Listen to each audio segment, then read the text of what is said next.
Eu encarava aquilo que deveria ser apenas um marco na trilha, mas meu estômago revirava com uma náusea gelada, algo que não vinha do frio da serra, mas de um instinto primitivo gritando para eu correr. Não era um animal morto, não dessa vez. Eram estátuas, pequenas figuras feitas de galhos retorcidos e barro, posicionadas em círculo no meio da clareira. O que me gelou o sangue, contudo, não foi a confecção rústica, mas os olhos. Em cada uma das figuras, onde deveriam estar os olhos, haviam sido encravadas pedras de rio perfeitamente polidas, dando àquelas bonecas macabras uma presença vigilante, quase humana. A quarta vez este mês, disse Lauro, surgindo ao meu lado. Sua voz era grave, desprovida de qualquer choque, apenas o cansaço de uma rotina que eu ainda não compreendia. 4 meses trabalhando naquele parque nacional não tinham me preparado para aquilo. Eu me ajoelhei, a umidade do solo encharcando a joelheira da minha calça tática. O ar cheirava a pinho e a algo metálico, como cobre. Aquelas pedras de novo, sussurrei, apontando com o dedo trêmulo. Elas parecem estar olhando. Lauro chutou as folhas secas com a bota, cobrindo parte do círculo. Anote as coordenadas, Arthur. A tempestade está chegando. Nuvens cor de chumbo rolavam sobre as copas das araucárias, prometendo o primeiro temporal severo da estação. Anotei a localização no meu diário, um hábito da minha vida antiga como publicitário na capital, onde tentava encontrar padrões no comportamento de consumidores. Agora, eu buscava padrões no caos da natureza. Havia algo naquelas figuras que me perturbava profundamente. Elas não eram aleatórias. De volta ao posto de guarda, espetei mais um alfinete vermelho no mapa da parede. 4 marcadores agora se aglomeravam perto da trilha da encosta. Outro? Perguntou Helena, sem levantar os olhos dos relatórios. Seus cabelos grisalhos emolduravam um rosto curtido por 20 invernos naquela montanha. Setor Nordeste, respondi, sentindo o calor do aquecedor tentar, sem sucesso, dissipar o frio nos meus ossos. A mesma assinatura. Coisa de desocupados, disse Lauro, segurando uma caneca fumegante. Gente da cidade querendo assustar turistas. Não é só isso, contestei. A simetria, o polimento das pedras, isso exige tempo. Exige obsessão. Helena limpou a garganta, o som áspero no silêncio da sala. Falando na trilha da encosta, temos um grupo com permissão para amanhã.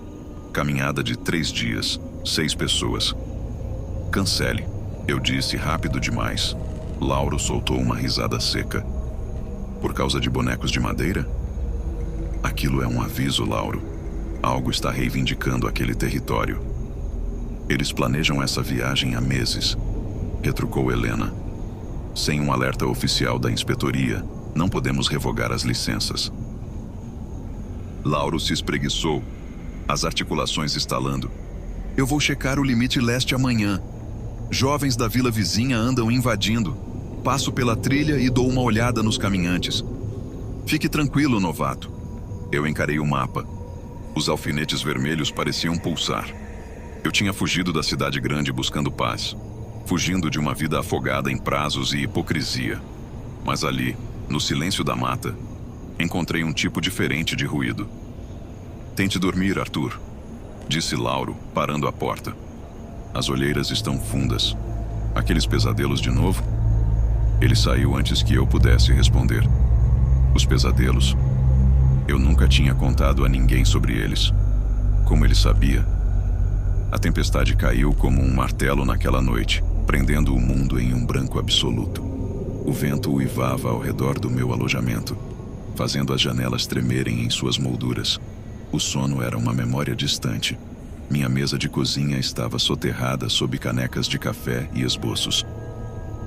Eu desenhava compulsivamente as figuras de galhos, a posição das pedras. Quando o rádio chiou às 11h42 da noite, o som quase me derrubou da cadeira. Arthur, está na escuta? É o Elias. A voz do guarda noturno lutava contra a estática. Agarrei o comunicador. Prossiga, Elias. A portaria norte ligou. A família Carvalho está atrasada. Deveriam ter feito check-in no abrigo antes da neve engrossar. Os Carvalho, pai, mãe e 2 adolescentes. Olhei para o caos branco lá fora.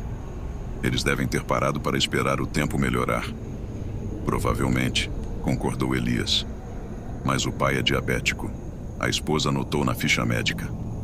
Se ficarem presos sem insulina, eu vou verificar. A voz de Lauro cortou a frequência. Estou perto da entrada leste.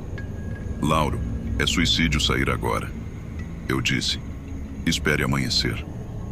Se ele precisar da medicação, amanhã será tarde demais. Conheço essas trilhas de olhos fechados. O rádio silenciou. Bati o punho na mesa. Lauro estava sendo imprudente, mas estava certo. Vesti meu equipamento de inverno, cada camada parecendo uma armadura pesada. O vento me atingiu como uma parede sólida quando saí. A neve fustigava meu rosto, cegando-me enquanto eu lutava em direção ao portão norte, seguindo o curso do riacho. A água negra era meu único guia na escuridão branca. Após 1 hora, o vento diminuiu, mas a floresta ficou sobrenaturalmente quieta, como se estivesse prendendo a respiração. Foi quando eu vi. Não sangue, mas algo fora do lugar. Pegadas, mas não eram de botas. Eram marcas longas, arrastadas, desaparecendo na neve fresca em direção a uma clareira. Olá? Gritei, minha voz engolida pela vastidão. Tem alguém aí? O feixe da minha lanterna varreu as árvores e parou. No centro da clareira, não havia corpos, mas pertences. Mochilas rasgadas, uma barraca destroçada de dentro para fora. E as bonecas. Dezenas delas penduradas nos galhos ao redor, balançando suavemente sem vento. Todas com olhos de pedra. Lauro, você copia? Minha voz tremeu, estática. Depois, Arthur, saia daí. Encontrei o acampamento. Está vazio. Lauro, tem totens por toda parte. Saia agora. O grito dele foi distorcido, gutural. Algo estalou atrás de mim. Girei, o coração martelando contra as costelas. Lauro estava na orla da clareira. Ele não usava sua jaqueta, apenas a camisa do uniforme, encharcada de suor, apesar do frio congelante.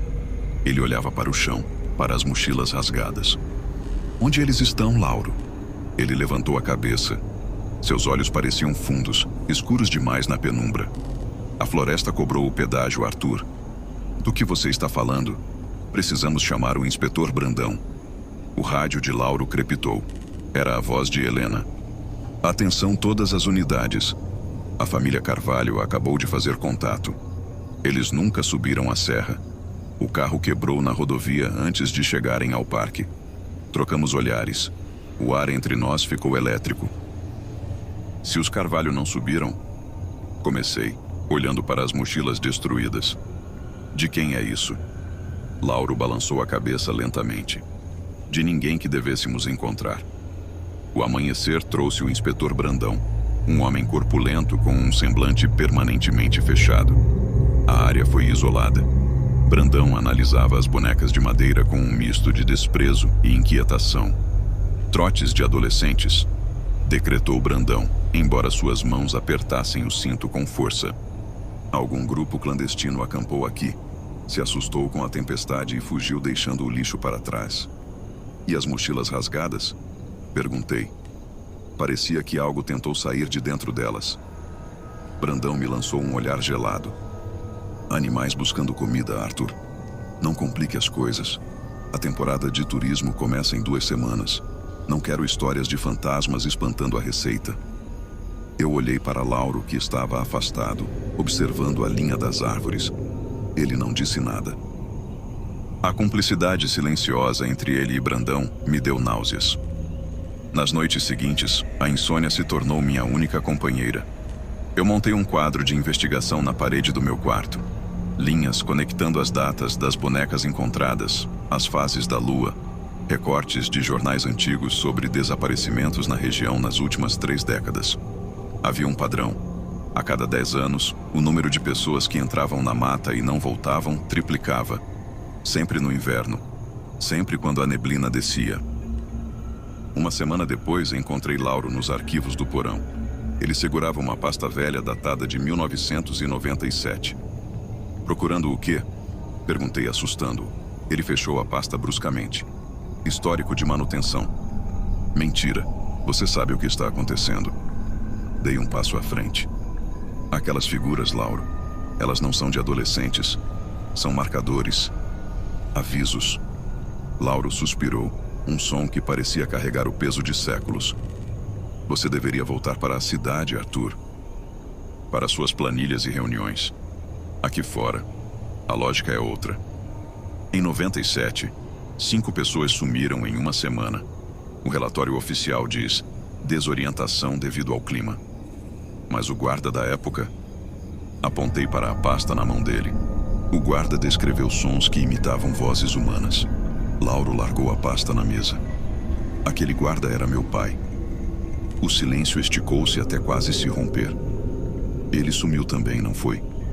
Perguntei suavemente. Ele foi integrado.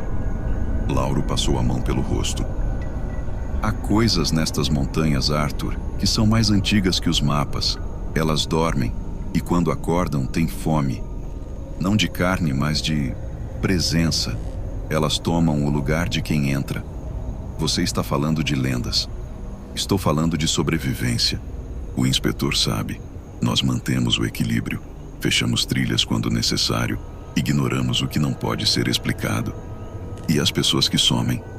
O preço do silêncio. Naquela noite decidi ir até o limite leste, onde Lauro dissera que iria na noite da tempestade. Eu precisava ver. A lua cheia iluminava a neve, transformando a floresta em um cenário de prata e sombras profundas. Estacionei a caminhonete e segui a pé. O frio era intenso, cortante. Encontrei marcas em uma árvore antiga, arranhões profundos na casca dura, a 3 metros do chão. Alto demais para qualquer animal conhecido da região. Abaixo, quase enterrado na neve, brilhou algo metálico. Um distintivo antigo, enferrujado, mas legível. Pertencia ao pai de Lauro. Você não deveria estar aqui. A voz veio de todos os lugares ao mesmo tempo. Girei, lanterna em punho. Lauro estava parado a 10 metros, mas sua postura estava errada. Seus braços pareciam longos demais, pendendo ao lado do corpo de forma antinatural.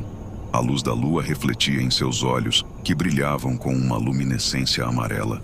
Lauro, eu tentei te avisar, Arthur. O ciclo precisa ser mantido. Meu pai carregou o fardo. Eu carreguei o fardo. Mas o tempo desgasta a humanidade.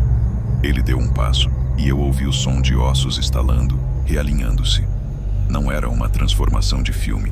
Era algo mais sutil e horrível. Sua sombra na neve se esticou, contorcendo-se em formas que não correspondiam ao seu corpo. O inspetor Brandão, murmurei recuando. Brandão é apenas um burocrata com medo. A voz de Lauro soou duplicada, como se algo falasse através dele. Ele acha que controla a besta oferecendo turistas perdidos, mas a fome cresceu. O que você é? Eu sou o carcereiro e sou o prisioneiro. Ele sorriu. E havia dentes demais naquela boca.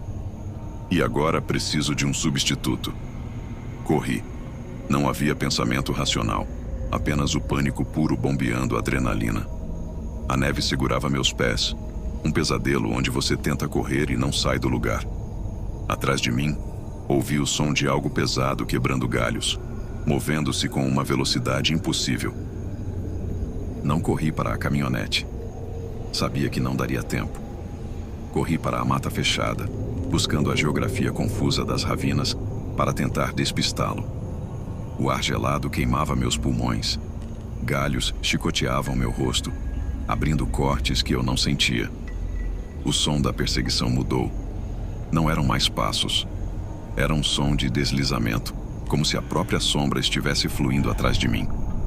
Tropecei, rolando por uma encosta íngreme até bater contra uma rocha. A dor explodiu no meu ombro.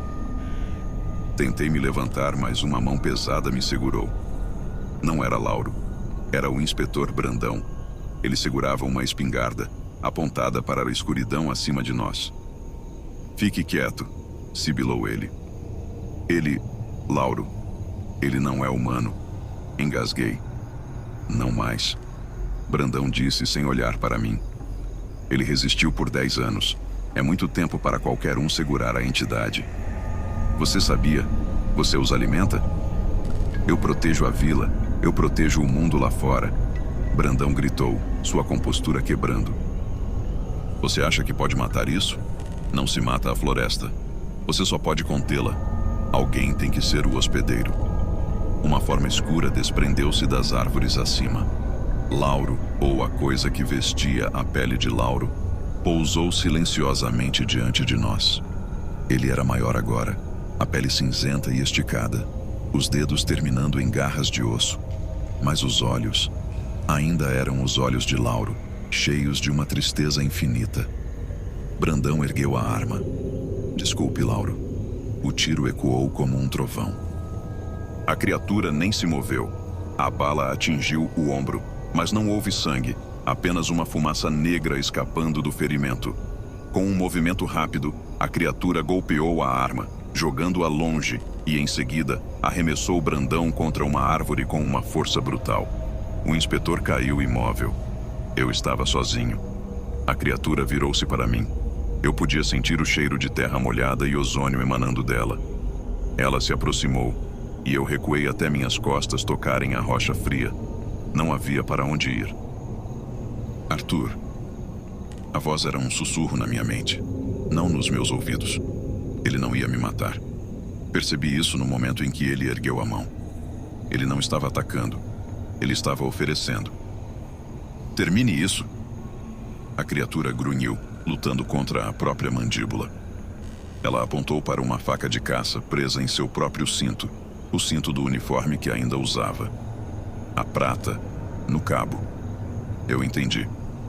A única maneira de parar o monstro era aceitar o que vinha depois. Minha mão tremeu ao alcançar a faca. A criatura não resistiu. Pelo contrário, ela se inclinou, expondo o peito onde um coração negro pulsava sob a pele translúcida. Me perdoe, eu disse, e cravei a lâmina. Um uivo que não era deste mundo rasgou a noite, fazendo a neve cair das árvores em avalanches silenciosas. Uma onda de choque me jogou para trás.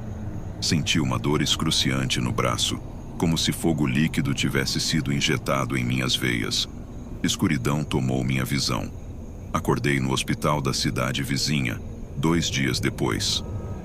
Disseram-me que fui encontrado na estrada, delirando de hipotermia. O inspetor Brandão foi encontrado morto na mata. Causa oficial: ataque de animal selvagem, provavelmente uma onça parda.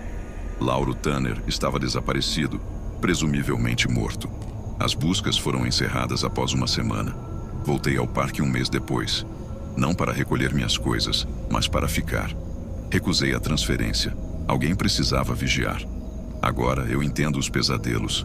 Eu entendo a necessidade das estátuas. Elas não são avisos para os outros. São âncoras para mim. Todas as noites sinto a fome crescer. Não de comida, mas de silêncio. Sinto meus ossos quererem se alongar. Minha pele coçar querendo se tornar casca e sombra. A cicatriz no meu braço, onde a energia de Lauro me tocou, pulsa em sincronia com a lua. Eu saio nas noites de neblina. Eu caço os animais doentes para saciar a fera que vive no meu sangue, para que ela não exija humanos. E depois, com cuidado reverente, coloco pedras lisas de rio em seus olhos, para que eles não vejam o que eu me tornei, para que eles não vejam que eu sou agora a própria floresta.